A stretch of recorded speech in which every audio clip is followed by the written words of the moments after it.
নবীজি কি সুন্দর হাদিস বলে দেখেন, লাউ কুনতু আমিরান আহাদান আন ইয়াসজুদা লি আহাদিন, আমি যদি কাউকে সিজদা করতে বলতাম, লা আমারতুল মারআতা আন তাসজুদা লি যাওজিহা, আমি নারীকে বলতাম তুমি তোমার স্বামীকে সিজদা করো, কিন্তু আল্লাহ ছাড়া সিজদা করা জায়েজ নাই, তাই আদেশ দেই না আমি।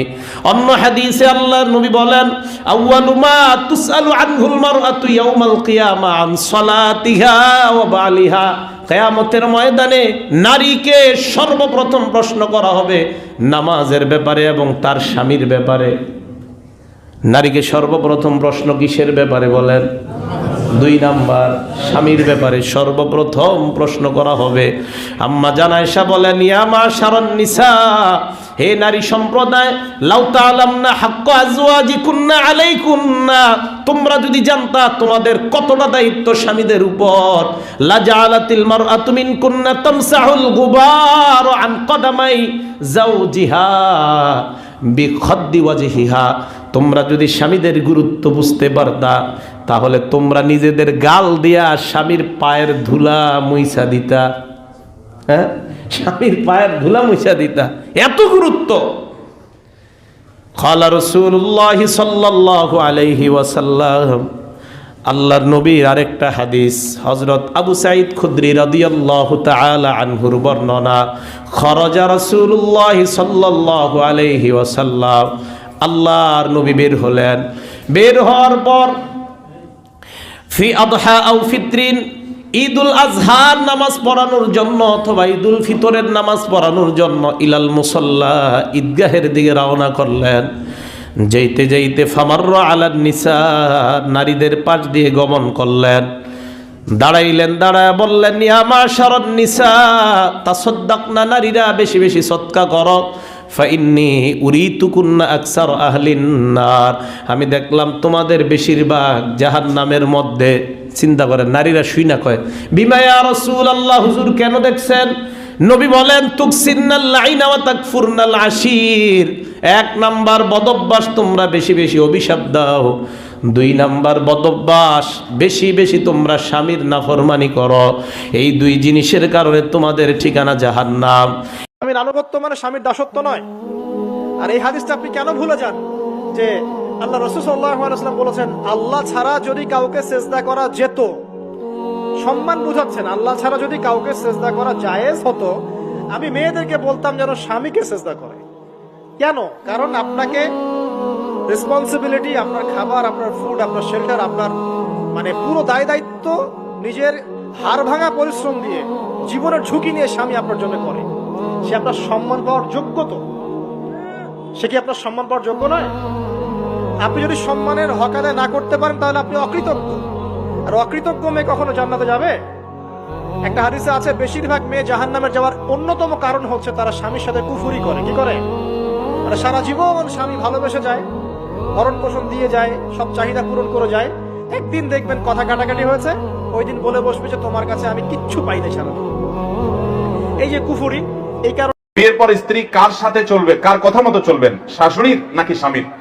বিয়ের পর অবশ্যই স্বামীর কথা মতো চলবেন। কোন নারী তার মায়ের কথা মতো চলবেন না। চলবেন কার কথা মতো?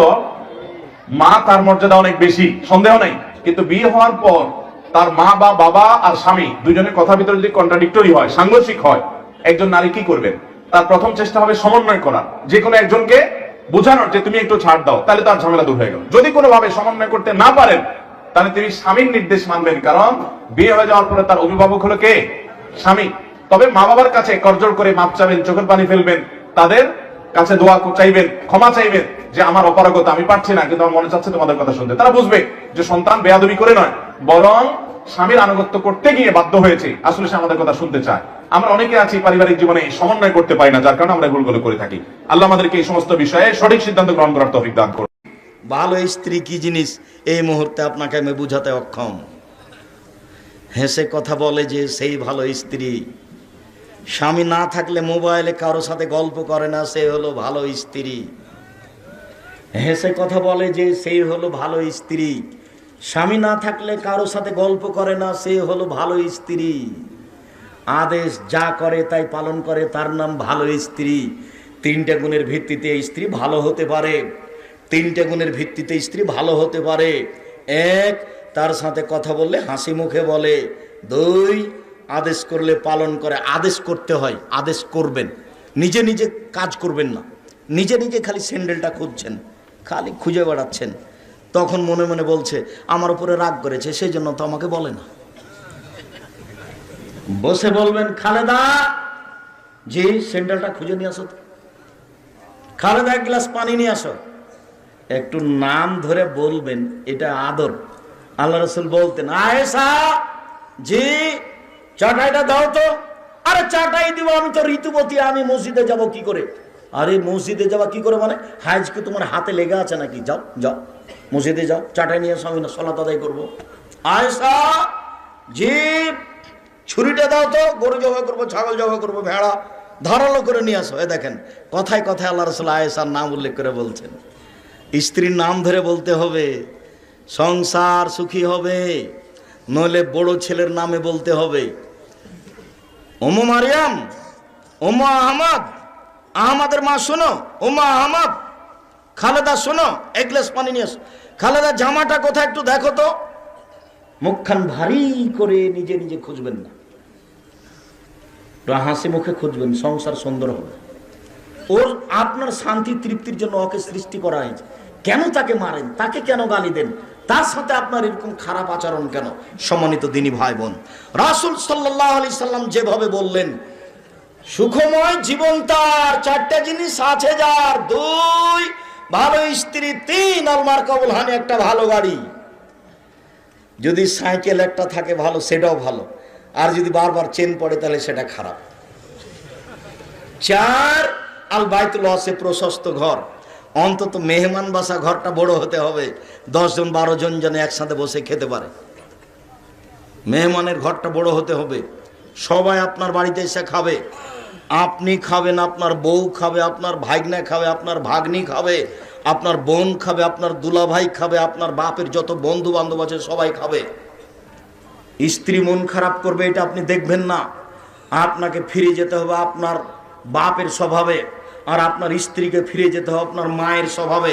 এই ছেলে, তোমার মা 16 জন মানুষের ভাত রান্না করত, তোমরা হচ্ছ 10 ভাই বোন, 2 জন কিষান কামলা 12,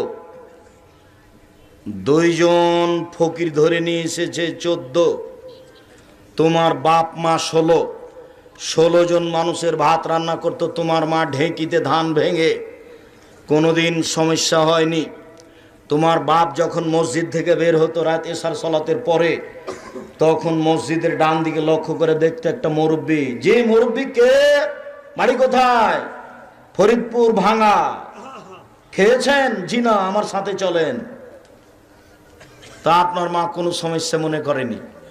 আর আপনি যদি এখন রাত এসার পরে একটা মেহমান নিয়ে যান, খালেদা জি একটা মেহমান আছে, একটু উঠো তো, আর একবারে খেপে লাল, হ্যাঁ তুমি রাতে মেহমান নিয়ে আসো, ঝামেলা পাকাও। এই কথা যদি আপনার মা শুনে নেয়, 80 বছর বয়স, ওই ঘরে বসে আছে, তাড়াহুড়া করে উঠে আসবে, থাক বেটা, থাক বেটা, থাক বেটা, বৌমাকে উঠাস না বেটা, আমি ঠিক করে দিচ্ছি, আমি গরম করে দিচ্ছি তরকারি, তুই দে ছেলেকে খেতে, মেহমানকে খেতে দে। আপনার স্ত্রীকে আপনার মায়ের স্বভাবে ফিরে যেতে হবে, যেতেই হবে। আপনার স্ত্রীকে আমি তালাক দিতে বলিনি, তবে স্বভাব পরিবর্তন না হলে তালাক দিতে হবে, এই কথাই ঠিক। 150 চাল আপনার স্ত্রী রান্না করতে পাবে না, আপনার মা রান্না করতো 3 কেজি, 2 কেজি, 1.5 কেজি, আপনার স্ত্রী রান্না করবে অন্তত 1 কেজি। আপনি খাবেন, আপনার স্ত্রী খাবে, ছেলে মেয়ে খাবে, ফকির খাবে, কিষান খাবে, রাতে গরুতে খাবে। কেন 150 চাউল রান্না করলো? দুপুরে মেহমান এসেছে, তখন বলছে আপনার স্ত্রী, মাত্র 150 চাউল রান্না করেছি, মেহমানকে দিলে তো শেষ হয়ে যাবে, কি করবে তাহলে? চানাচুর বিস্কুট দিয়ে বিদায় করতে হবে, বিদায় করতে হবে। এই নোংরা নীতি ত্যাগ করতে হবে, মায়ের স্বভাবে ফিরে যেতে হবে, যেতেই হবে। সম্মানিত দিনী বোন, আপনাকেই বলছি, শোনেন, আপনি যদি 4টা কাজ করতে পারেন, আপনার জান্নাতের সব দরজা খোলা। যান, যেটা দিয়ে ইচ্ছা যান। দেখেন, 1 সল্লত খামসাহা, 5 ওয়াক্ত সালাত আদায় করলো। আপনি যদি 5 ওয়াক্ত নামাজ পড়েন, 1।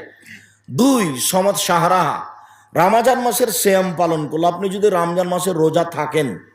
3 আতাত বালাহা, স্বামীকে মেনে চলেন, স্বামীকে মেনে চললো। 4 আহসানাত ফারজাহা, জেনায় লিপ্ত হলো না, অশ্লীল কাজ করলো না। এই 4টা কাজ যদি আপনি করতে পারেন তাহলে জান্নাতের সব দরজা খোলা। এই কথা মুহাম্মদ সাল্লাল্লাহু আলাইহি ওয়াসাল্লাম বলেন, আমি বলিনি, আমি অনুবাদক। তিনি বলেছেন মহিলারা যদি 4টা কাজ করতে পারে জান্নাতের সব দরজা খোলা। যান, যেটা দিয়ে যাবেন যান। এত বড় সুযোগ আল্লাহর নবী কোনো পুরুষকে দেননি। কোনো পুরুষ এত সহজে জান্নাতে যেতে পারবে না। শুনে রাখেন 4টা জিনিস: 1, 5 ওয়াক্ত সালাত নামাজ, 2 রমজান মাসে রোজা, 3 স্বামীকে মেনে চলা। দেখেন, তিতে লাগলেও মিঠা লাগলেও স্বামীকে মেনেই চলতে হবে। আপনার স্বামীর মুখের ভাষা খারাপ, গালি দেয়, এ কথা আমি বুঝলাম, সময়ে সময় আপনাকে মারে, এমনিতেই তরকারি একটু লবণ বেশি হয়ে গেছে লাফ দিয়ে মারতে যাচ্ছে ভাতের থালি রেখে। এখন আপনার স্বামীর স্বভাব খারাপ, কি করবেন? ধৈর্য ধারণ করে মেনে নেন। আমি আপনার দিনী ভাই হিসাবে আপনাকে মেনে নেওয়ার জন্য অনুরোধ জানাচ্ছি। আপনি প্রতিবাদ করবেন না, মুখ খুলবেন না, সংসার ভালো হবে। মারুক, গালি দেখ, নিন্দা করুক, যাই করুক, আপনি মেনে নেন। শেষ পর্যন্ত যদি নাই মানেন তো তার সাথে কথা বলা বন্ধ করে 2 দিন 3 দিন 5 দিন 7 দিন থাকবেন, এই সংসার চলবে না, দরকার নেই। তাহলে আপনি খোলা তালাক করে নেন যে আপনার সাথে আমি সংসার করব না, গেলাম। চেয়ারম্যান মেম্বারকে গিয়ে বলেন যে আমার স্বামীর সাথে সংসার করব না, বিচ্ছিন্ন করার ব্যবস্থা করে দেন, আমি গেলাম, কোনো সমস্যা নেই। আপনার স্বামী কোটি টাকা যদি ইনকাম করে, সবচেয়ে যদি ভদ্র হয় আর আপনার কাছে যদি ভালো না লাগে, আপনি কালকে চলে যেতে পারেন। কিন্তু এই সংসারে থাকবেন আর 1 গ্লাস পানি চাইলো, তখন 1 গ্লাস পানি নিয়ে সামনে থ্যাকস করে রেখে দিয়ে দিকে মুখ করে চলে যাবেন। এসব ঢং বাদ দিতে হবে। কথা বলতে হবে, হাসি মুখে কথা বলতে হবে। তিতা লাগলেও বলতে হবে, মিঠা লাগলেও বলতে হবে, খারাপ লাগলেও বলতে হবে। আপনাকে না স্বামী গালি দিচ্ছে এটা বুঝে নিলাম, তার মুখ খারাপ এটা বুঝে নিলাম, এখন বলেন যেটা আমার তাকদির, এটা আমার ভাগ্য, আমাকে এই সংসারে থাকতে হবে। আপনাকে কথা বলে তাকে ভালোবেসে তার সাথে সংসার করতে হবে হাসি মুখে। যদি না হয় তাহলে সংসার বাদ দেন। তিতা লাগলেও মিঠা লাগলেও স্বামীর সাথে থাকতে হবে, হাসি মুখে থাকতে হবে, কথা বলে থাকতে হবে, জান্নাত হবেই।